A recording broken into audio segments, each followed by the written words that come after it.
Bonsoir tout le monde, que Dieu vous bénisse abondamment là où vous vous trouvez et que sa puissance, sa grâce puisse vous accompagner et puisse luire dans votre vie.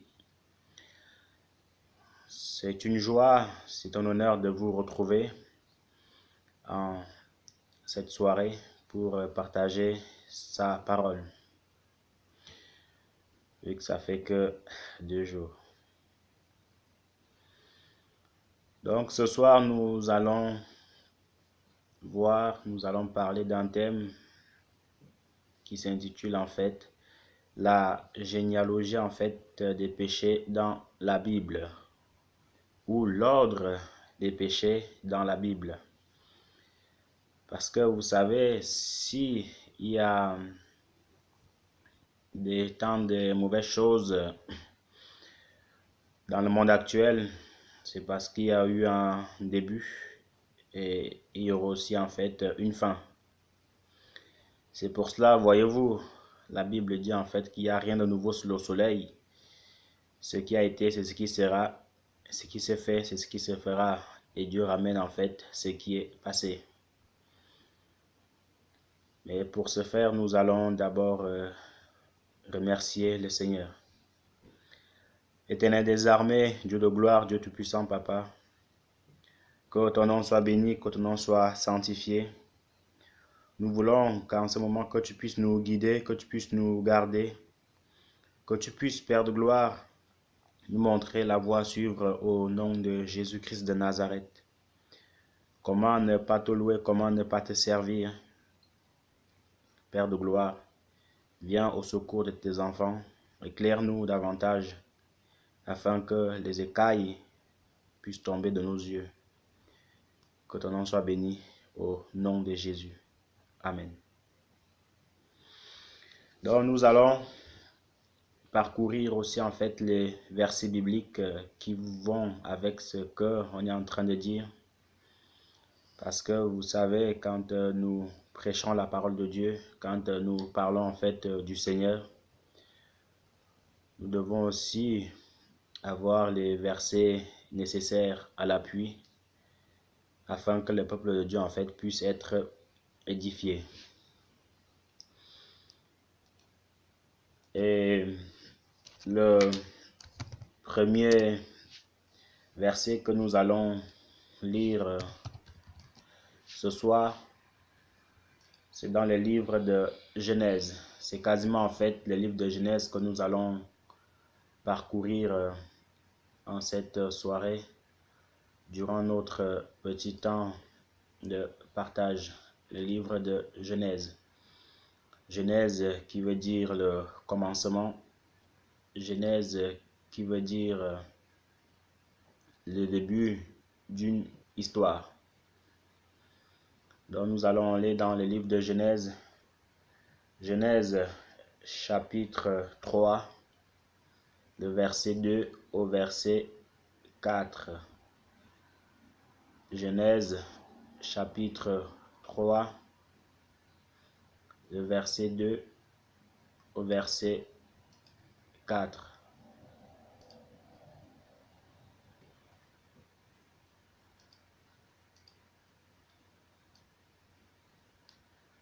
La Bible dit ceci. La femme répondit au serpent, « Nous pouvons manger les fruits du jardin, mais quant aux fruits de l'arbre qui est au centre du jardin, Dieu nous a dit, vous ne devez pas en manger, pas même y toucher, de peur d'en mourir. » Le serpent répliqua, « Pas du tout, vous ne mourrez pas. Mais Dieu le sait bien, dès que vous aurez mangé, vous verrez les choses telles qu'elles sont. Vous serez comme lui, capable de savoir ce qui est bon ou mauvais. » Donc, au travers de cette référence que nous venons de lire, nous voyons le tout premier péché de la Bible. C'est le mensonge. Où le Seigneur avait placé Adam et Ève dans le jardin d'Éden. Il les a dit de manger tous les arbres, tous les fruits, qui sont dans la forêt, sauf un qui ne devait pas manger de peur qu'il meure. Pas une mort en fait physique, mais une mort spirituelle. Mais voyez-vous, la Bible dit aussi en fait que pendant, ou plutôt tous les animaux que le Seigneur avait créés, il y en avait un qui était très rusé, c'était le serpent. Les serpents, en fait, ici, c'est l'image du diable. Voilà pourquoi, en fait, on le surnomme le serpent ancien, le dragon, et l'accusateur de nos frères dans l'œuvre de Dieu. Donc, voilà le serpent rusé, il va aller auprès de la femme, parce qu'il savait que s'il partait auprès de l'homme, ça allait être un peu plus compliqué. Mais il s'est dit, si je passe par la femme, ce serait peut-être meilleur. Il va m'écouter, je vais flatter son cœur et par là le péché pourra rentrer. Donc il va mentir à la femme que, écoute, ce que Dieu vous a dit, c'est archi faux. Mais il sait qu'en fait, le jour où vous en mangerez, en gros, vous serez comme lui. Et voilà pourquoi il ne veut pas que vous en mangez. Et la pauvre femme, donc notre mère à tous, Ève, il va l'écouter. C'est aussi en fait une erreur à ne pas commettre. Écouter le diable, écouter les serpents. Il va l'écouter et elle va se laisser flatter par le diable. Donc, voilà en fait le premier péché qui est le mensonge.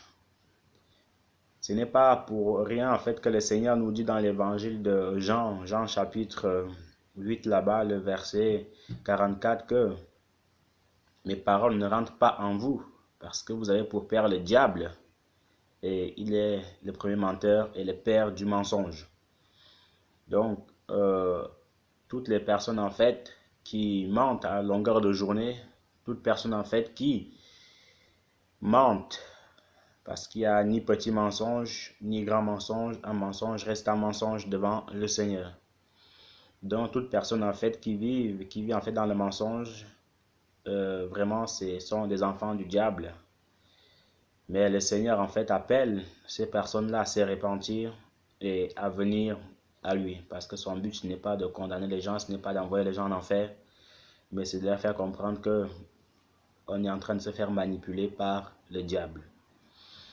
Donc voilà un peu si le mensonge en fait est répandu dans le monde actuel. On sait maintenant d'où il vient et qui est à la base de cela. Donc vraiment, frères et sœurs, toi qui écoutes, cher ami, si le mensonge était pour toi quelque chose de banal, si le mensonge était pour toi quelque chose de naturel, le Seigneur t'invite en fait à revenir sur la bonne voie. On va continuer sur le deuxième péché de la parole du monde actuel. C'était au niveau de la désobéissance. Toujours dans le même chapitre de Genèse 3, cette fois-ci on va lire le verset 6 au verset 7. La femme vit que les fruits de l'arbre étaient agréables à regarder, qu'ils devaient être bons et qu'ils donnaient envie d'en manger pour acquérir un savoir plus étendu. Elle en prit et en mangea, un et en mangea. Puis elle en donna à son mari qui était avec elle, et il en mangea lui aussi. Alors ils se virent tous deux tels qu'ils étaient. Ils se rendirent compte qu'ils étaient nus. Ils attachèrent ensemble des feuilles de figuier et ils s'en firent chacun une sorte de pagne. Voilà le deuxième péché de la Bible, qui est la désobéissance. Ève ici, qui après s'être laissée embobiner par le diable, va désobéir en fait au commandement du Seigneur en mangeant l'arbre de la connaissance de la vie, du bien et du mal, et en donnant aussi en fait à son mari. Et les deux vont manger et ils vont se découvrir en fait dans la nudité. Donc si nous sommes désobéissants de nos jours, si nous n'écoutons pas, si nous sommes rebelles à la voix du Seigneur de nos jours, si nous sommes rebelles à nos parents, voilà en fait l'origine d'où cela vient en fait, la désobéissance. Voyez-vous, il y en a aussi un exemple très typique qui a aussi désobéi en fait à la parole de Dieu, c'est Saül. Saül dans le livre de Samuel, où le Seigneur va l'envoyer dans la bataille. Et le Seigneur, et l'ordre de Dieu en fait était clair en disant que tu tues tout le monde, tu ne prends rien, même les bétails. Mais qu'est-ce qui va se passer? Il va plutôt en fait écouter la voix du peuple. Il va plutôt écouter en fait sa propre voix aussi. Et il va ramener en fait des animaux. Et le Seigneur va tout automatiquement en fait envoyer son prophète Samuel pour lui faire comprendre que il était jeté en fait de la royauté. Et il y a un verset, une parole que Samuel va lui dire en disant en fait que l'obéissance vaut mieux que le sacrifice et l'observation de la loi que la graisse des béliers. Donc une fois de plus, si nous sommes rebelles à nos parents, si nous sommes rebelles au Seigneur, voilà d'où cela vient. Mais le Seigneur nous appelle en fait plutôt non à la désobéissance, mais à l'obéissance dans toutes choses. Et voyez-vous, tous ceux qui désobéissent aussi en fait à leurs parents, c'est des enfants qui n'appartiennent pas au Seigneur, c'est des enfants en fait du malin tout simplement. Parce que vous savez, Dieu lui est pour l'obéissance, mais le diable est pour la désobéissance. Dieu est pour la vérité, mais le diable lui en fait est pour le mensonge. Donc c'est soit l'un, soit l'autre. C'est difficile, on ne peut pas être au milieu. C'est soit on est avec un et on n'est pas avec l'autre, soit on est avec l'autre et on n'est pas avec l'un. Voilà le deuxième péché de la Bible. Le troisième péché de la Bible, c'est le meurtre. Pour ce faire, nous allons lire Genèse chapitre 4, le verset 7 au verset 10.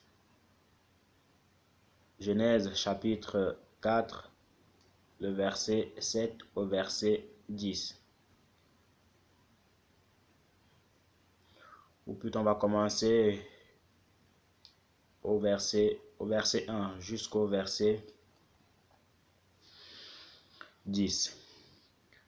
De son union avec Adam, son mari, Ève devint enceinte. Elle mit au monde Caïn et dit alors: j'ai fait un homme grâce au Seigneur.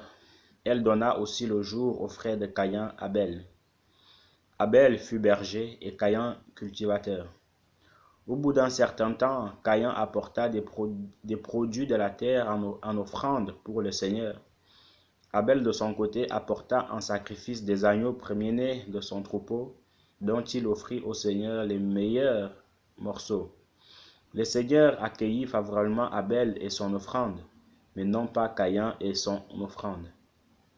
Caïn en éprouva un profond dépit, il faisait triste mine. Le Seigneur lui dit: ah bon, à quoi bon te fâcher et faire si triste mine? Si tu réagis comme il faut, tu reprendras le dessus. Sinon, le péché est comme un monstre à ta porte. Un monstre tapis à ta porte, il désire te dominer, mais c'est à toi d'en être le maître. Cependant, Caïn dit à son frère: sortons. Quand ils furent dehors, Caïn se jeta sur son frère Abel et le tua. Le Seigneur demanda à Caïn: où est ton frère Abel? Caïn répondit: je n'en sais rien. Est-ce à moi de surveiller mon frère? Le Seigneur répliqua: pourquoi as-tu fait cela? J'entends le sang de ton frère dans le sol me réclamer vengeance. Tu es désormais un maudit chassé du sol qui s'est ouvert pour recueillir le sang de ton frère, ta victime. C'est pourquoi tu auras beau le cultiver, il ne te donnera plus ses richesses. Tu seras un déraciné toujours vagabond sur la terre. Donc, voyez-vous, ici, le Seigneur, ou la Bible, en fait, nous raconte une histoire de deux frères. Le frère aîné Caïn et le cadet Abel. C'était en fait deux enfants que Ève avait eus après leur désobéissance. Donc, voyez aussi en fait l'amour de Dieu. Quand même en fait Dieu est fâché, c'est difficile en fait qu'il nous frappe. Non, il nous punit certes, mais c'est difficile en fait qu'il nous frappe. Il va même donner en fait des enfants à Ève. Comme quoi sa miséricorde est grande, son amour est grand, mais son but à lui en fait c'est que tous reviennent à lui. En continuant, donc voilà que Caïn va offrir en fait une offrande qui n'était pas vraiment agréable au Seigneur, tandis que son petit frère a voulu faire en fait quelque chose qui tenait au cœur de Dieu. Et le Seigneur va l'agréer. Et puis, voyez-vous, frères et sœurs, c'est que Caïn étant animé d'une grande jalousie, Caïn étant animé d'une grande colère, il va dire à son frère, allons, sortons dehors, allons faire des 100 pas. Mais le gars, lui, il avait en fait ses mauvais désirs dans son cœur. On peut aussi relever au travers de ce chapitre qu'on vient de lire la jalousie de Caïn. Donc, les jaloux, nous savons d'où en fait vient leur père. Ceux qui se fâchent tout le temps, voilà en fait d'où sortent leurs pères.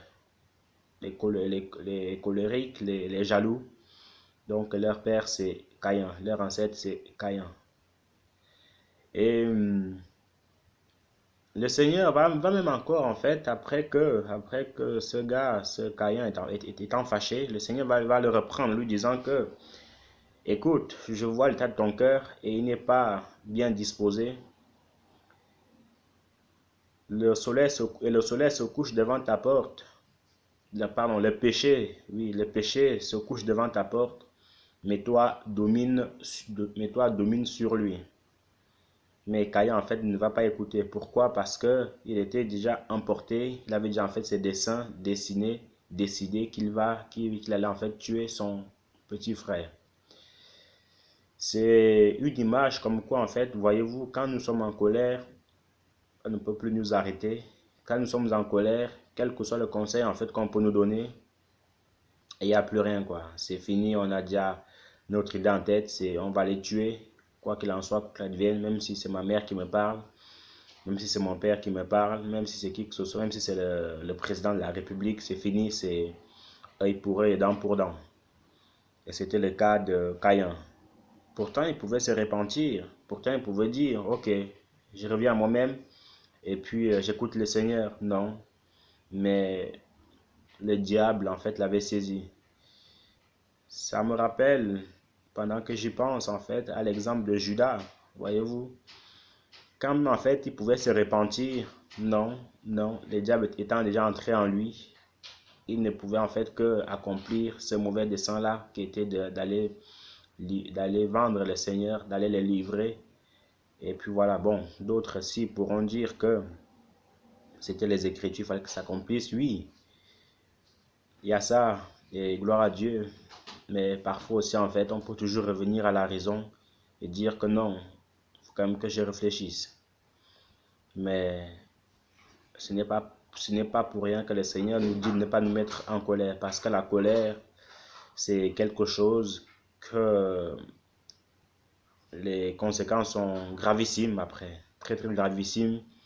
Et parfois aussi, en fait, irréparables. Parce que ici, voyez-vous, Adam ne pouvait plus faire revenir son frère, Caïn ne pouvait plus faire revenir son frère Abel à la vie. Non, il était mort et c'était destiné. Donc, mon frère, ma soeur, toi qui as toujours les pensées jalouses, les pensées colériques, les pensées de meurtre envers des personnes, il faut vraiment en fait se repentir. Il faut demander pardon au Seigneur pour qu'il nous donne en fait un cœur pur, un cœur droit et un cœur aimant pour sa grâce. C'est vrai, ce n'est pas évident, ce n'est pas facile.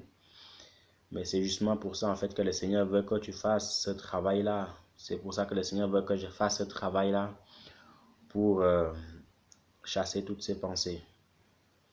Donc les meurtriers, leur ancêtre c'est Caïn. Les meurtriers en fait, leur ancêtre c'est Caïn et l'ancêtre de Caïn, vu ses agissements, c'est le diable.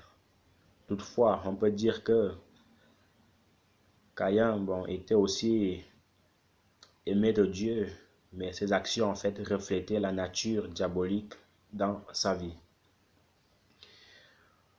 Et, et quelque temps après, voyez-vous, frères et sœurs, on va lire l'autre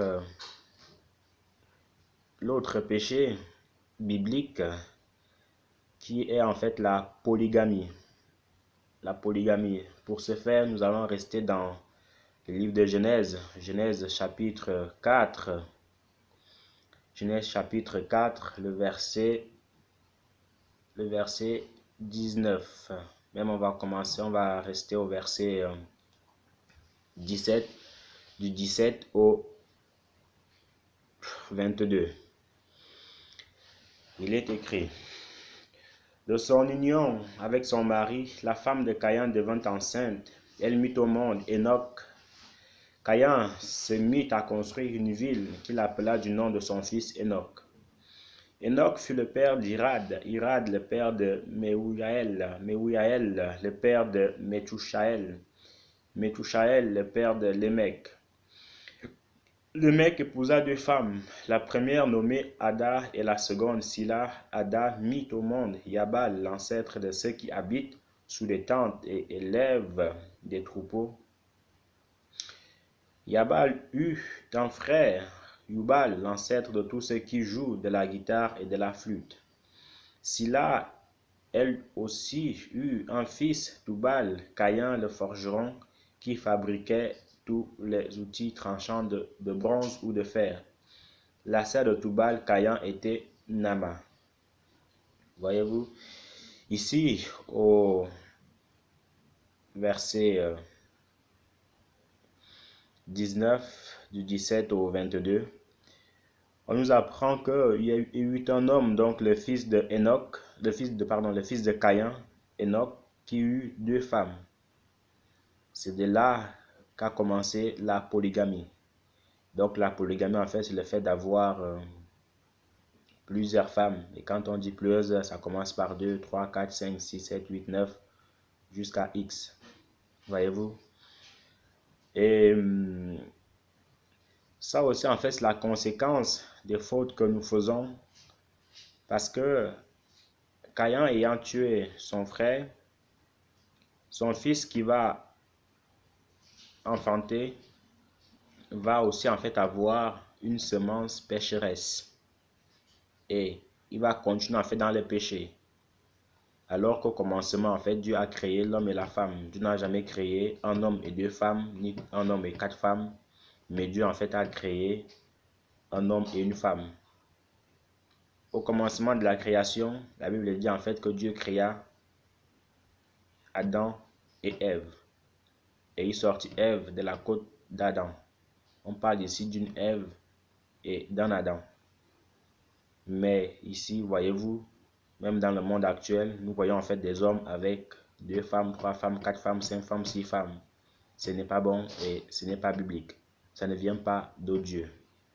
Donc, vous qui tomberez peut-être sur cette vidéo-ci, si vous avez l'intention d'avoir plusieurs femmes, si vous êtes chrétien ou si vous voulez être chrétien, il faut oublier cela. Parce que ça ne sied pas en fait à la volonté de Dieu. il faut seulement avoir une femme. Et aussi, les femmes, si vous avez eu l'intention aussi de vous moderniser et de se dire pourquoi les hommes ont le droit d'avoir plusieurs femmes et pas nous plusieurs hommes, il faut oublier cela et te concentrer en fait sur un seul homme, concentrer toute ton énergie sur un seul homme et le Seigneur en fait te gardera tout simplement. Donc, voyez-vous, tous ces péchés-là, ce n'est pas d'aujourd'hui en fait que nous les connaissons. Ça vient en fait, ça a commencé avant qu'on ne naisse, avant que nos grands-parents ne naissent, avant que nos arrière-grands-parents ne naissent. Donc, mais le Seigneur en fait nous appelle en fait à ne plus commettre ce genre de choses, mais à vivre en fait dans la sanctification, à vivre en fait si possible une vie irréprochable. Et pour terminer, la Bible en fait nous apprend que après toutes ces choses-là, on a quand même en fait invoqué le nom de l'Éternel. On a quand même, c'est un homme qui est venu, qui est aussi né, qui a commencé en fait à invoquer le nom de l'Éternel. On va voir cela. Pour ce faire, nous allons lire Genèse, toujours chapitre 4, le verset 23 au verset 25. Lémec dit à ses femmes, Ada et Sila, écoutez-moi, femmes de Lémec, soyez attentives. Si on me frappe, je tue un homme. Si on me blesse, je tue un enfant. S'il faut tuer cet homme pour venger Caïn, on en tuera 77 pour que je sois vengé. Adam et sa femme eurent encore un fils, Ève, et l'appela Seth. Elle disait en effet, Dieu m'a accordé un autre fils pour remplacer Abel que Caïn a tué. Seth à son tour eut un fils, il l'appela Enoch. C'est alors que les hommes commencèrent à prier Dieu en l'appelant Seigneur. Donc, frères et sœurs, voyez-vous, ce n'est qu'à partir de Enoch, donc le fils que Seth avait eu, qu'on a commencé en fait à invoquer le nom de l'Éternel, qu'on a commencé à prier et appeler en fait le mot Seigneur. Et ça, c'est une bonne chose, une très très bonne chose. Comme quoi, il n'y avait pas seulement que de mal. Mais le Seigneur, par sa grâce, nous a permis en fait de nous racheter. Donc, c'est un peu ça. Pour résumer, le premier péché, comme nous venons de le voir, c'était le mensonge du serpent vis-à-vis de la femme. Le deuxième péché, ce fut la désobéissance, donc de Adam et Ève qui ont désobéi à Dieu en mangeant le fruit de l'arbre de la connaissance de la vie, du bien et du mal. Le troisième péché fut la jalousie quand Caïn fut jaloux de son frère. Le quatrième fut la colère, donc il s'est mis en colère. Le cinquième, il a traîné son frère au dehors et l'a tué, qui est le meurtre. Le sixième, qui fut en fait la polygamie, donc où nous voyons en fait le mec qui a commencé à avoir deux femmes, alors qu'au commencement, c'était l'homme et la femme, et non l'homme et les femmes. Et puis, ce n'est que au temps de son petit-fils, nommé Enos ou Enoch, qu'on a commencé en fait à invoquer le nom de l'Éternel. Donc, comme quoi il n'est jamais trop tard aussi pour qu'on commence aussi en fait à invoquer le nom de l'Éternel pour se racheter nos péchés et pour marcher sur la bonne voie. Que le Seigneur vous bénisse abondamment et que sa grâce puisse continuer à agir dans votre vie. Bye bye.